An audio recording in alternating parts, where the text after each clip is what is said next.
एक खबर यह है कि बिलावल जरदारी साहब चले गए यहाँ गवा इंडिया सैर करने के लिए। ऐसा लगता है अपनी सीवी बना रहे हैं, अपनी इंटर्नशिप मुकम्मल कर रहे हैं, क्योंकि उनके पास किसी बात का जवाब नहीं था। वो वहाँ पे पाकिस्तान टेलीविज़न का माइक रख के एक प्रेस कॉन्फ्रेंस तो ज़रूर कर रहे थे, लेकिन नरम तरीन सवालों के जवाब भी उनके पास मौजूद नहीं थे। ना कोई डाटा था, ना कोई उनके पास मालूमात थी, ना ये पता था कि कश्मीर में इंसानी हकूक़ की कितनी खिलाफ वर्जियाँ हुई, ना ये पता था कि कितने लोगों को कत्ल किया गया, ना ये पता था कि कितना जुल्म और बर्बरियत किया गया, ना ये पता था कौन कौन से कवानीन हैं जिनको ख़त्म करके क्या सूरत पैदा की गई, उसकी तफसीलात भी नहीं बताई। इंसानी हकूक़ की जिस नौयत की खिलाफ वर्जियाँ की हैं उसके ऊपर जो आलमी रिपोर्टें उनके ऊपर भी बात नहीं की, इंडियन क्रॉनिकल्स के ऊपर भी बात नहीं की। बेशुमार ऐसी चीज़ें जिन पे बात की जा सकती थी, डाटा अवेलेबल था। पाकिस्तान में मैट्रिक पास बच्चों को पता है, लेकिन बिलावल का वो दिलचस्पी नहीं था। बिलावल ने सिर्फ ये कहा और अक़वाम मुत्तहिदा के पीछे चुपते रहे, भाई कश्मीर पाकिस्तान का मुकदमा है, कश्मीरियों का मुकदमा है, पाकिस्तानियों का मुकदमा है कश्मीर। वो वहां नारा लगाते हैं कश्मीर बनेगा पाकिस्तान, वो ये कहते हैं। लेकिन बिलावल जो है वो कश्मीर वाले मामले के ऊपर वहां पे सिर्फ ये कह रहे थे कि अक़वाम मुत्तहिदा की करारदादों को हम चाहते हैं कि उनका ऑनर किया जाए और उनके ऊपर अमल दरामद किया जाए।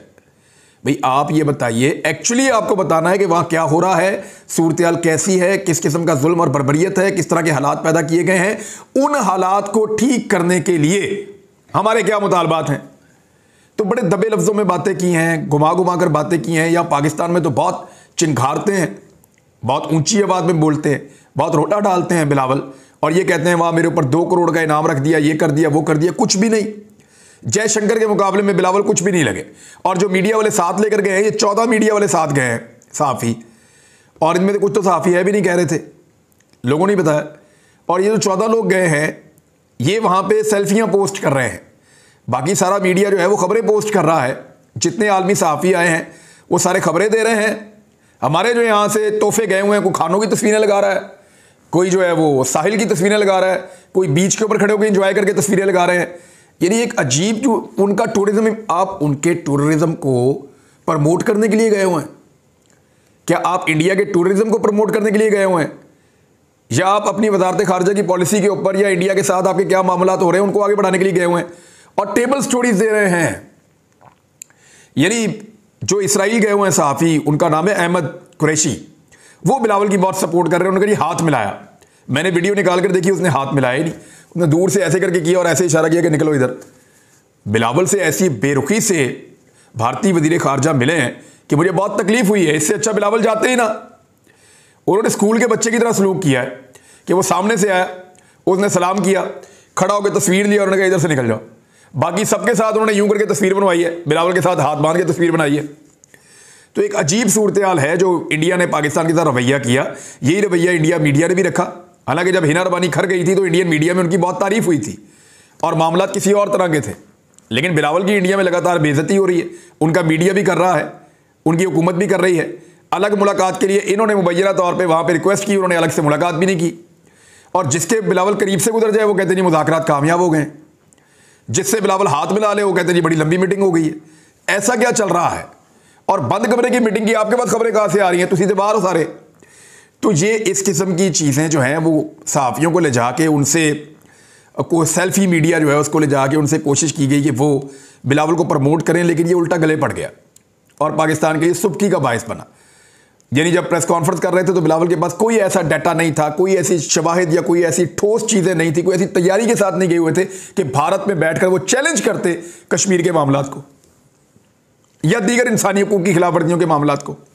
नहीं कर पाए, क्योंकि अगर वहाँ ये करते तो फिर इनसे पूछा जाता कि आप पाकिस्तान में जनाब क्या कर रहे हैं, तो वहाँ मुस्कुराते ही रहे, हंसते ही रहे, ऐसे लगता कि तरलों वाली प्रेस कॉन्फ्रेंस थी। और वो बिलावल ने वहाँ पर की है। भारतीय मीडिया में भी बहुत बैशिंग हो रही है। इमरान खान साहब ने स्टेटमेंट दिया है शहबाज शरीफ के दौरा बरतानिया के हवाले से। इमरान खान साहब ने कहा, तहरीक इंसाफ के चेयरमैन ने, कि तारीख की बदतरीन महंगाई के बावजूद वज़ीर आज़म बरतानिया के दौरे पर क्या कर रहे हैं। इमरान खान ने ट्वीट में कहा कि पारा चनार स्कूल में उसातिज़ा के हौलनाक और वहशियाना कत्ल की मजम्मत करते हैं।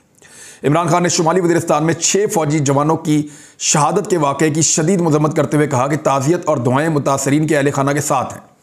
इमरान खान साहब ने कहा कि तेज़ी से बढ़ती हुई दहशतगर्दी और तारीख की बुलंद तरीन महंगाई के साथ संगीन तरीन माशी हालात के दौरान वज़ीर आज़म बरतानिया के बादशाह की रस्म ताजपोशी में शिरकत की आड़ में बरतानिया में क्या कर रहे हैं।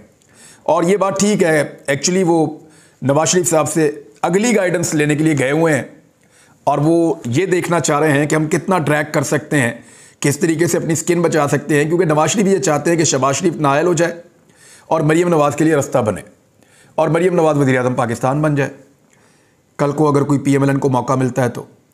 क्योंकि जब तक शहबाज शरीफ ज़िंदा रहेंगे और शहबाज शरीफ अहल रहेंगे तब तक मरीम नवाज़ के ऊपर फ़ौक़ियत हासिल नहीं कर पाएंगे।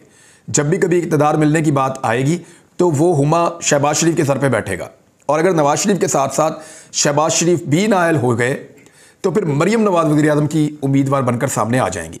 क्योंकि हमज़ा शहबाज तो इस काबिल निकले नहीं और शहबाज शरीफ को बहुत डांट भी पड़ी है साबिक वज़ीर-ए-आज़म जनरल कमर जावेद बाजवा के बकौल कि उन्होंने बहुत डांटा था शहबाज शरीफ को और शहबाज शरीफ सर नीचे फेंक कर सुनते रहे।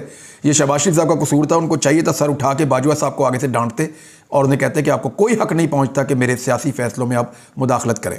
लेकिन जब आप बूट पॉलिश करके इक़्तिदार में आते हैं तो फिर आप ना नहीं कह सकते, आप सवाल नहीं उठा सकते, आप सर भी नहीं उठा सकते। अरशद भाई का जो कत्ल केस है उसमें सुप्रीम कोर्ट ऑफ पाकिस्तान ने जो आज खुद नोटिस लिया हुआ है, ये केस अब 9 मई को समाअत के लिए मुकर्रर किया गया है। देखिए, जब इसकी समाअत आती है तो हमें उम्मीद बन जाती है। मेरी सुप्रीम कोर्ट ऑफ पाकिस्तान से गुजारिश है और बड़ी हम्बल गुजारिश है कि हमें बड़ी उम्मीद बन जाती है उस वक्त जब भी आप कभी इस केस को दोबारा निकाल कर सुनते हैं और हमारे दिल धड़कना शुरू हो जाते हैं। हमें लगता है कि हम इंसाफ के करीब पहुंच रहे हैं। हमारे साथ लगातार नाइंसाफ़ी हो रही है। मुकदमा अभी तक दर्ज नहीं किया गया जो शहीद अरशद शरीफ की वालदा ने एप्लीकेशन जमा करवाई है। GIT के अंदर जो स्टेटमेंट सुमैया भाभी ने दिए उसको देख लें, जो सवालात जवेरिया भाभी ने उठाए उनको देख लें, और उनकी फैमिली जो बात कर रही है उनको सुन लें, और जो अरशद शरीफ खुद अपने मुंह से कह कर गए हैं सेनेट की कायमा कमेटी के अंदर, उन्होंने जो स्टेटमेंट्स रिकॉर्ड करवाए थे वो निकाल कर जज साहब उनको सुन लें, अदालत में उनको चलवा दें। आपको पता चल जाएगा कि शहीद अरशद शरीफ का कातिल कौन है।